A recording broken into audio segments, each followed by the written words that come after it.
March 4th, 2000, a couple of weeks ago when Sheila passed her state real estate exam, we celebrated with friends and neighbors. After a drink, I asked her to dance. I had brought a cassette with the song I wanted to dance to, although this song means almost nothing to my younger wife. She wasn't born in 1955 when it was popular. I wondered briefly why I chose it. It was Moonglow theme from Picnic. She demurred a bit and then slid into my arms. It was a nice moment until she cracked a joke and I fell out laughing. Flashback alert. 1955, Munster, Indiana.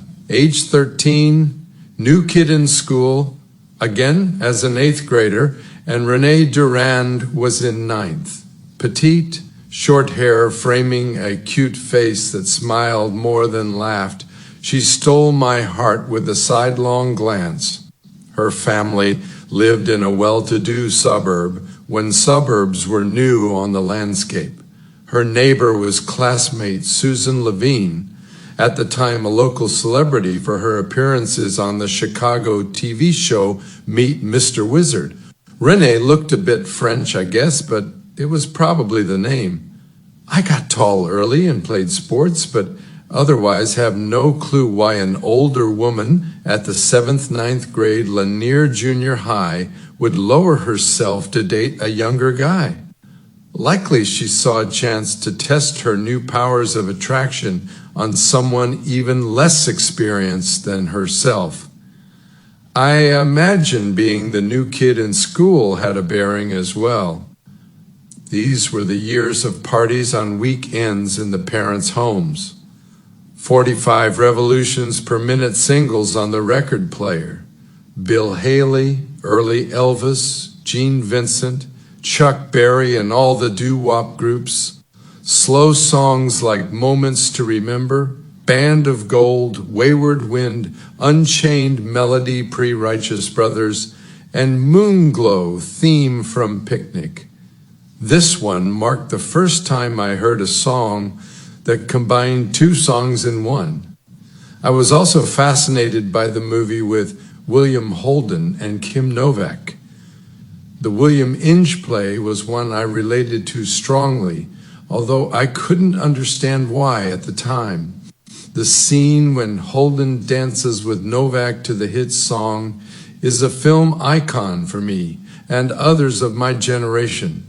The first time I danced to that song was with Renee, and it marked another first as well. This one occurred during the dance, and Renee politely pretended that nothing untoward was happening.